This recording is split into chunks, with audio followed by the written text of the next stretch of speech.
Welcome to the Wholesaling Inc. podcast, the world's #1 podcast when it comes to wholesaling real estate. I am your host, Brent Daniels. If this is your first time listening or watching on YouTube, welcome. If you are one of our loyal Rhino Tribe members, thank you for making this podcast so incredibly special. Each week, Tom Kroll, Cody Hoffine, and myself bring you thoughts and interviews to accomplish one single goal, guys. Just one goal. And that is to give you the instruction that you need to go out right now today and find an incredible real estate opportunity. Okay? Which leads me to my guest today. This guy comes to us from San Diego, California, with an incredible breakdown of his journey with wholesaling. It is my pleasure to introduce Devin Reynolds to the Wholesaling Inc. podcast. Say hello. Hey, how you guys doing? Everybody is doing great, doing better now, Devin. So you were in San Diego. This is, San Diego, Phoenix, Miami, New York, some of these other places. Everybody says, wait a second. It's too competitive there. We can't do deals there. We got to go into smaller markets. We got to do other things. Have you ever heard this? Yeah, big time. Yeah. So, but you just decided you were just going to stay in San Diego? Yeah, I was going to do it anyway. I was going to make it happen regardless. So, I live here, so I just want to do it in my market. So I want to make it happen. I love it. So let's talk about you. What's your background? What did you do before you started your real estate journey, your real estate entrepreneur journey? I just played football. I was a college student. I just played football all my life, and then I got introduced to real estate through my aunts. They were one of my aunts had a real estate license, and one of them had a rental, and it was just kind of cool. They would come find houses, and I would have to help them clean it out and stuff like that. Like, it was just a cool experience, and I was like, I want to be able to rent my own home one day, and make money and cash flow and stuff like that. So yeah. From there, I was like, if football never worked out, this is something that I could really see myself doing and be passionate about. So that's how I got into it, figured it out. Love it. So they were but they weren't wholesaling, right? I mean, they weren't wholesaling. So they weren't wholesaling. My aunt was a realtor, and then one had a buy and hold property. Yeah. Right. So how did you go from, hey, why didn't you go down the path of, hey, I want to be a realtor, or hey, I want to work a regular job and just buy rental properties until I get to the point where I have enough cash flow to where I don't have to work that job? How did you discover and run into the beautiful business, the beautiful industry that is wholesaling real estate? Yeah, well, I was actually trying to do that. I tried to get like a business funding for credit and, the whole nine where, you kind of get the funding and buy a property and get into it that way. But it just wasn't working, and then during that course, I was like, I'm never going to be able to do this how I want. And somebody mentioned to me that somebody that I was watching was saying, a certain person built their capital by wholesaling. Mm-hmm. And I'm like, well, what is wholesaling? Yep. And then I looked into it. And then from there, I just was YouTubing it all crazy, and then I figured it out. And then I came across a couple mentors people like you, watching all your videos and other people's videos. I kind of just figured it out and then started trying to do it on my own. Got it. So what does that mean? What did you do? Like, for somebody that's getting ready to take their first action, what was the first thing that you started to do? The first thing I started to do was try to figure out my county. As far as I tried to figure out, what was a motivated seller. And then once I found that information out, which is, through videos that I learned from watching you guys, mm-hmm. I went down to the county, tried to figure it out as far as like, how tax delinquent works. Yep. I heard of probate. I tried to figure out what probate was. And I heard that you get all those answers from going to your county. So I just went in there and just bugged everybody I could and kind of figured it out, as far as like where to get the list. A bunch of people were telling me like there's no list, like I don't know what you're talking about. And I'm like, watching these videos, I'm like, there has to be another way. So I went online and kind of figured it out, went to the county and found that list that way. So just a lot of failure, honestly, man. Yeah. That's really what it comes down to. Well, it's kind of crazy. Like here in Phoenix, there's so many different places that are responsible for different lists, right? So like the Yeah. code violation list is with the neighborhood services department, and then Uh-huh. the property taxes is with the tax assessor and the treasury, Yeah. and then the probates is with the county recorder, and it's like all these different things. You know, there are some. You know, now I just have a list provider that gets those, and if anybody's wondering, it's Flip This Real Estate list that I get those from. But if your budget's tight, or if you're just starting out and you kind of want to get that experience, you can certainly go to and just ask around. But you get kind of stiff armed off the bat, right? To put in a Big football time. reference for you, right? Big time. Yeah. Yeah. Yeah. So how did you just keep going? Did you finally break through, or were you just Yeah. like, So what happened was I was actually working at a mortgage company at one point, and there was somebody that was friends with the broker that I was working for, and he was actually looking to buy a home from the tax auction. So what had happened was, we were kind of scouting out the houses that were coming up on the auction. He had got the list like a week before, and I'm like, dude, like, maybe we should just knock on the door and see if the homeowner is there and kind of figure it out that, because that's what I hear from you guys. Like, you got to do that. Like, that's how you get to the seller first. He was trying to wait till it got to auction and buy it. I'm like, if we can knock on this door and somebody lives here, we can probably, lock this deal up and get it done. Yeah. So that's basically, I took that motto, and then that's how I got my first deal. The list came out, I printed it out. It comes out like a month before the auction actually happens. So I went to the website, I got the list, I put it in an Excel sheet, and I just went and just door knocked every property on the list until, I got face to face with somebody who wanted to sell, and it just worked. And this was pre-foreclosure, or was this tax default?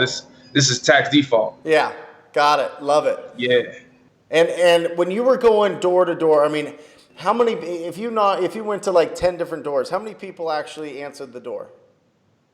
Honestly, I only door knocked 2 houses, and the second guy was like, "Man, I just want to get rid of it." Yeah. I'm like, "What?" I'm like, "Oh, this is it." So, after that, I just mad follow up. Like, this is like this was a very hairy deal. The guy was going through bankruptcy. I had no clue what was going on. I had code violations. Like, it was just super hairy, and we wind up, working through it and getting it done. But that's how I got that information. Like, I went to the county, figured it out from the guy that wanted to buy something from the auction. He bought the list, and I figured out that the list comes out a month before the actual tax auction. Yeah. And you get it right from the website. Yeah. Love it. So you went.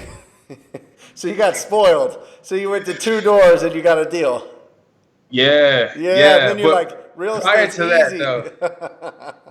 Prior to that, though, I like a year prior to that, that's when I met the guy that wanted to buy from the auction. I had door knocked the person, and I almost got a deal, but they told me they wind up going with somebody else just because I guess my experience level wasn't there. Right. Somebody came in with more money up front, showed them a check and stuff like that, and they wind up going with them. So, and the guy told me I missed out on like $20,000, and I was like heartbroken. I'm like, man, I've been working on this, trying to do this for so long, and then just didn't work out. So I was like, next year when this comes around, I'm gonna go and knock on every door until somebody says yes and I get a deal. And I wind up just putting that plan into action, and that's how I got the deal. So this was, when did this deal go through? When did you get your first one? This was my first deal. Both of my deals happened within the same month, basically. So the first deal, the tax auction deal, that one closed in last month. Okay. So that's when I got that one. And this one, that was the one for $36,000. Woo! $36,000 from a tax default door knock. Yeah. Yeah. I love it. Yeah. Hold on. I'm going to give you, because we have a couple deals to talk about here, but the great thing about this silver bell is it has unlimited amount of rings that I can do here. So that is amazing. So from one door not getting out there. Now, let me ask you this. Did you already have a cash buyer in mind to sell this to? Did you know somebody that wanted to buy this, or did you get the property first and then start finding buyers? I didn't have any buyers. So once I figured out that they wanted to sell, and I did my numbers on it, and I they told me the price, and I got it locked up for that price.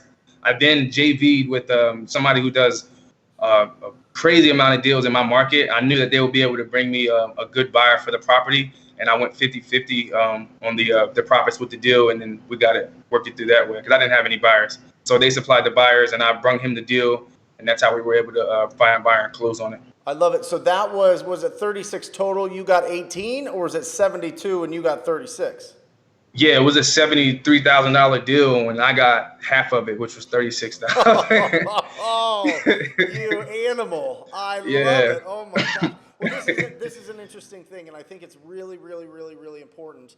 I mean, obviously, you got to build up your cash buyer database. You want to get that as robust as possible because obviously you had a big, massive deal there, right? Yeah. And the more buyers that you can go directly to, the more profits that you're going to keep. But if you find a great deal, do not let that stop you from finding somebody that has experience in your marketplace that can make this as smooth for you as possible and that you can learn from, right? I've even adopted a lot of the buyers. When I was first starting out and I was JVing to people, all of a sudden that buyer now became my buyer as well. Right now, some people don't like that because they think that buyers are like, exclusive to them. Trust me, they're not. Okay, At all. They're dating around a lot. Okay, they're getting everybody's emails. They're checking all these deals out. So I would actually adopt these incredible buyers that were buying a lot of properties, which is a huge benefit. But I think people should not be scared to partner with somebody as they're getting their business going so that they can get the profits in, they can close the deal, they can keep their promises to the seller, they can have less anxiety, less distractions, and then go out and get other deals, which you did. You got 2 deals, right? Yeah. But let me ask you this before we get into that, because I think a lot of people have an issue with it. And I, like you, Devin, I door knocked with a team of people that I was running about 15,000 doors in Phoenix, okay? We were just knock whole neighborhoods. It wasn't specific. It was brainless. I didn't even know what wholesaling was at the time. I was just trying to be a real estate agent finding off-market deals, right? But I remember the first time going out, man, I was so nervous going to those doors. I was like, there's going to be a dog that bites me. Somebody's going to shoot me. I'm going to get yelled at. Somebody's going to scream. And then for the first, I don't know if it was just easy or if it was just the right time, but like the first 500 doors I'd knocked on, people were actually pretty cool. You know what I mean? Yeah. Like it wasn't anything too crazy. I mean, I was, hit on a couple times here and there by some older gals, but beyond that, like it wasn't too bad. I mean, what was your experience? What was going through your head when you were going to those doors? My knees were buckling, man. I didn't know what I was doing. You know what I mean? I had no clue. I just knew that I wanted a deal, and I knew that these people needed help. So I just toughed it out. Honestly, I didn't know what I was gonna say. I didn't know how it was gonna work out, but I knew, once I got in front of him and once I break the ice with someone, I knew I'd be able to, work my way through and kind of see if I can help him out. So I just went for it. What did you do? Do you remember what came out of your mouth when they opened the door? Yeah. I asked them. I was like, hey, I saw that the property may be going to tax auction. I didn't know if you knew that or not. I'm a local real estate investor. I wanted to know if there's any way I could be of service to you. Nice. And then and then he was like, yeah, somebody just left here. And I guess he was talking to someone, and he was like, we kind of broke in the story. I got to know him a little bit. He was like, I like you. You're the only one who's came here that's talked to me like I was actually, human. Yeah. I guess one guy went over there and he shot him. He was like, you're going to lose the house. You owe 20 grand on it. I'll give you 30 grand. And then, and he was like, he'll give him 30 grand. So basically he'll give him 10 grand for the house. Yeah. And then or he's just going to lose it. And I'm like, that's crazy that somebody offered him that. So, I got to know him. Mad follow-up. I had to follow up with this guy. I didn't get the contract right there. He was very hard to get, close to. After we talked, he just ghosted me. He ghosted me the next day. He was like, I'll call you. He just ghosted me. And then I have a full-time job that I was working. So I would just, after every day at work that whole week, I would knock on his door again. Like, hey, I'd be like, hey, I'm just checking in. Do you need anything? How's everything going? He's like, yeah, everything's good. I was actually going to call you, but I didn't get around to it. People that are in those type of situations, they tend to hold back on taking action on a lot of stuff. So I knew I was gonna have to be persistent. He wasn't just like a lay down deal. So I followed up with him. I went back, knocked on his door pretty much that whole week, and then he told me, I was like, the next time I went, I was like, it was like on a Friday, so it was coming up towards the weekend. I was like, so we talked. I know you want to sell. You told me you want to get rid of it. Like, really, what's holding you back right now? Mm-hmm. And then when I asked that question, he was like, honestly, I just want to make sure I have something to leave to my daughter. I want to be able to talk to my daughter about this, and then I'll be able to move forward. Yep. So they had that conversation. I followed up again, and then this time he called me. He's like, hey, I'm ready. You can come by the house, and we can get the process started. Yeah. And then I went, and then that's when I locked it up. I met his daughter. We talked about everything. I told him how the process was going to go, and then from there, and I didn't even know how it was going to go. I was just off the top of my head, I'm like, this is how it should go in my head. Yeah. So I locked it up, and then immediately I reached out to a bigger wholesaler in my market, and we got it done. Love it, man. Yeah. It's perfect. I mean, it's exactly what we talk about on this podcast. Progress, not perfection. You're not, you know what I mean? You're gonna get in there. You're gonna feel unsure, but at the end of the day, if you're going with a heart to serve, if you're really going there to provide value and help people out of their problem, and really sit there and listen to them and not degrade them or bring them down or try to squeeze the best, give them a tiny amount of their equity just so that they, because they don't know any better. If you go there with all those things, you're going to make it happen. It doesn't matter the experience level. It just matters on whether or not you can be a decent human being and go there and really, really, really try to help somebody out of their problems. So I think that is huge, and I applaud you. Now, then you joined the TTP program, right? Oh, yeah, and big time. Then you started really taking action, right? You started realizing that you don't have to go out and door knock all over town. You can literally just get the contact information for these people and give them a call. Listen, door knocking and calling people up, it's all TTP. It's all proactive. It's all being on offense. It is all everything that I encourage everybody listening to implement in their business, even if they are marketing. Don't wait around for the phone to ring. Be proactive. But you went out and you just kept that proactive nature about you. Do you think that you got this proactive? I see this a lot with the military members in the TTP group, also with the athletes. The athletes seem to really be attracted to being on offense. Do you think it comes from that kind of background that you had? I'm not sure as far as the athletic point. I mean, I know it helps me as far as like my discipline on everything, but for me, what motivated me was my family. San Diego is a tough place to live in. It's very expensive. I was sleeping in my car last year, all in pursuit of me doing this. So what kept me going was really me needing to get a deal. You know what I mean? Like, I didn't want to get a job. I didn't want to, this is the type of life that I wanted to live. I wanted to have freedom in my life. I wanted to be able to, live on my own time, my own means, and I wanted to own and operate my own business. So I wasn't gonna stop until I made it happen. Love it. So let's talk about it. Let's talk about you getting on the phones. How'd that go? How did it start? Man, honestly, I did a driving for dollars list, and I was sitting on that list for months. I was just too broke to get money in order to call it. So after I got my first deal, I joined the TTP program. I figured out how to work everything and get everything going. And one Saturday, I can only call on Saturday. So I work Monday through Friday. And then on that Saturday, I called that driving for dollars list for about 2 hours. And I almost stopped calling too, which was crazy. I was like, man, nobody's picking up. I'm getting cursed out. I'm like, this is bananas. I'm like, man, this is crazy. And then I stuck it out, going through the script. And then I got this nice lady. Her name was Anita Hoffman. This might have been like the easiest deal I'll ever do. Like, my first one, I feel like was the hardest deal, but this one's probably the easiest deal I ever do. I asked her, I went through the script, would you, be looking to accept an offer on your home or entertain an offer on your home? She was like, yeah. And then she opened up and told me everything. Basically, it was like, she told me, she was in the middle of fixing it up. She had another property she was working on that, she's running short on money. She went in to tell me that, her husband had passed, and, she just really just would she would be willing to entertain an offer. She wasn't want to deal with the property anymore. Yep. So she wound up telling me a price, which was it was a good price for an investor to buy the property. I was like, that's a good price based on the numbers that I saw.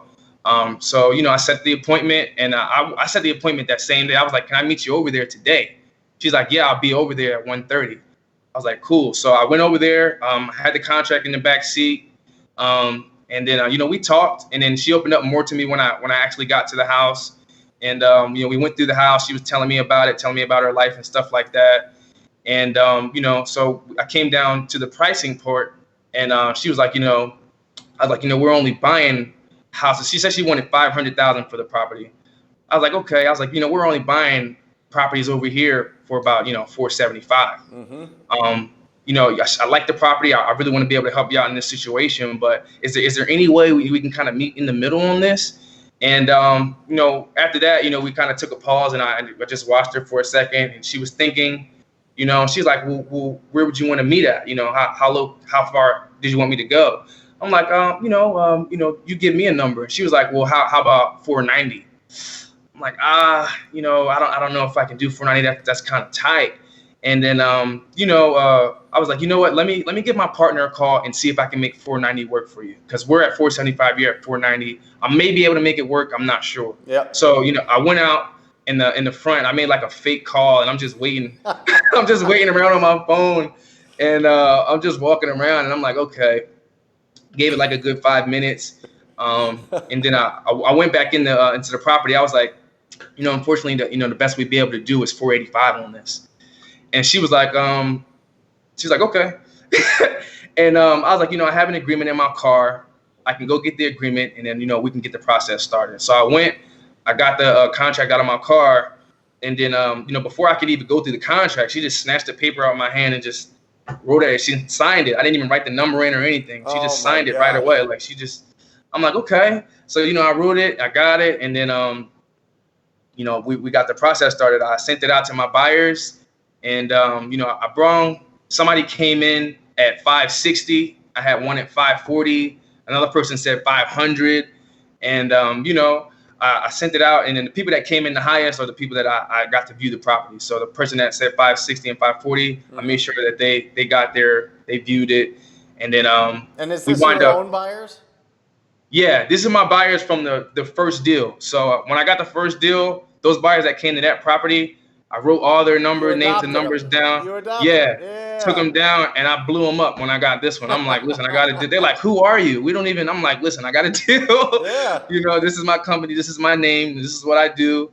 And from there, I got them over there, and we got the deal done. I wound up going with the guy that signed. Did you go with somebody that was at the 560 or the 540, and why'd you choose the one that you did?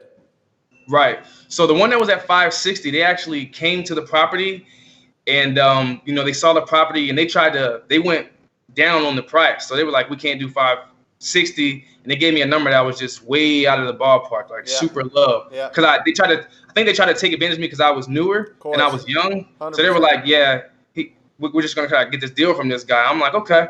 So I knocked it off, and then the guys that came in at 540, I was like, listen, I have other offers. If you guys are going to perform, we can perform on this.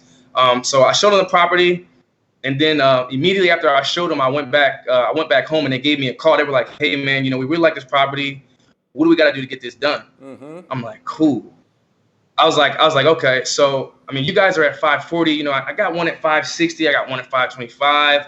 I was like, how fast can you guys close on this? Mm-hmm. And then they were like, we can close immediately. Let's do it for, next Monday. We can get it done. I was like, okay, let me think about it. I'll make sure we can see if we can get this done. I didn't have any other buyers for this property. Like I had none that high. I was making them think I had higher offers. I had no higher offers. So, I wind up going with them. I sent over my contract for them, and they put the earnest money in. I didn't even know if they were going to put the earnest money in, but they put it in, $7,500 earnest money, and then we wind up closing at 540. And you made how much on it?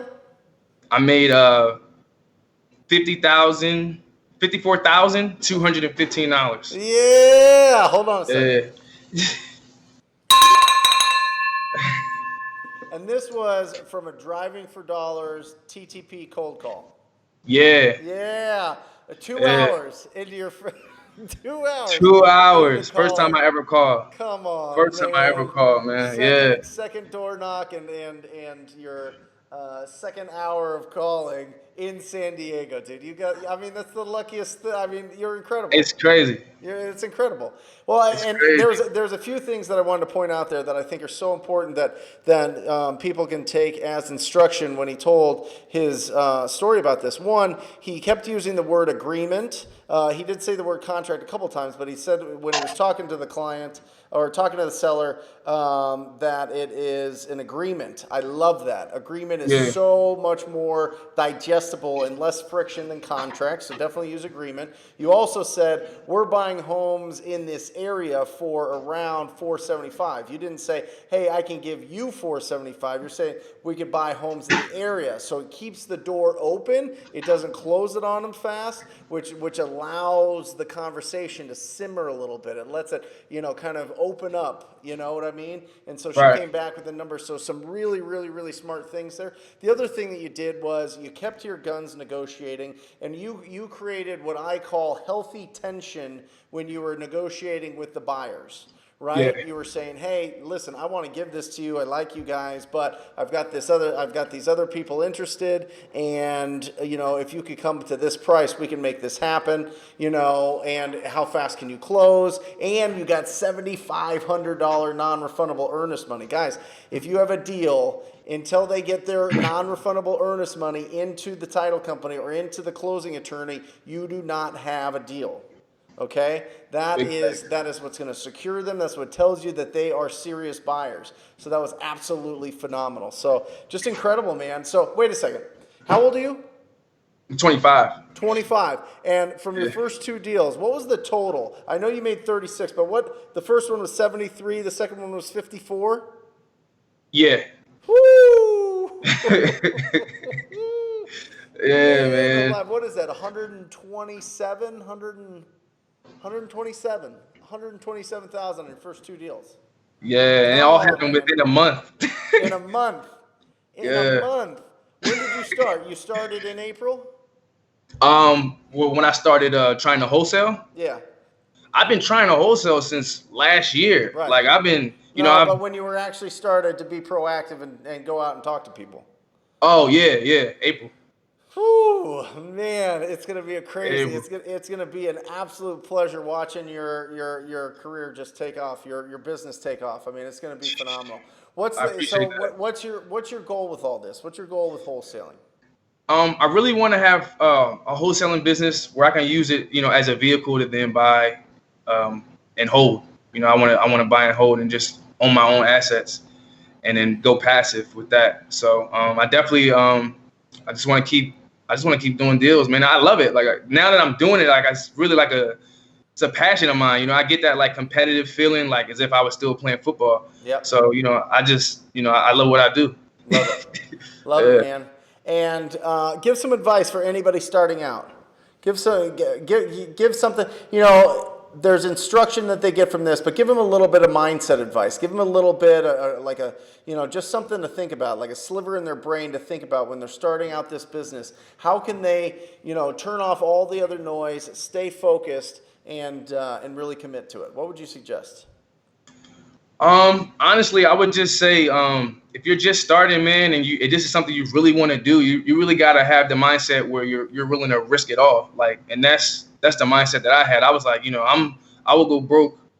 It doesn't matter how much debt I get in, but I'm going to make this happen. You know what I mean? Until I get where I want to be at. And I would say that to anybody that's out there trying to do it. Just definitely stay consistent. And you got to take action. You got to keep doing it. It's going to be a lot of trials and tribulations throughout what you're doing. But as long as you stay consistent and, you're ready to give it all on getting done what you need to get done, I think anybody can, do this. Awesome. Sure. I love it. What can people find you on Instagram, Facebook? What are they? How can people reach out if they want to reach out to you? Oh yeah, I mean, I'll put my cell phone number out there, man. Y'all can call, text. I mean, it really doesn't matter to me. I'm here to help. You know, Yeah. I'm still a beginner, but you know, if anybody got any questions, y'all can. My number is 619-249-1447. You know, y'all can hit me up. You know, I'm offering any help. I'm here in Get San ready. Diego. Get ready. Oh man, guys, there you go. I mean, incredible. You can reach out to them and have that conversation and really network and understand that you've got somebody here that's such a he's providing a huge amount of value. One, just in the blueprint that he gave you on his mindset and the actions that he took to get his first two deals of over 120,000 in his first 45 days, right? I mean, just incredible. Yeah. Devin, I appreciate it. You're the man. Thank you for coming on here. Yeah, incredible. You got the bell rung twice, man. That's incredible. And for anybody out there, guys, if you are looking to join the most proactive group, the most on offense group in real estate, you got to check out wholesalinginc.com/TTP. Check out the TTP program, scroll down, check out what it's about, check out all the testimonials. If you feel in your gut that it is right for you, then sign up for a call. We'd love to talk to you, and I'd love to work with you personally. Until next time, guys, around the country, around the world, listening to this, listen, you can get a deal today. You can wake up, somebody is going to sign a contract with somebody. Let that be you, and I encourage you to talk to people. You guys are the best. See ya.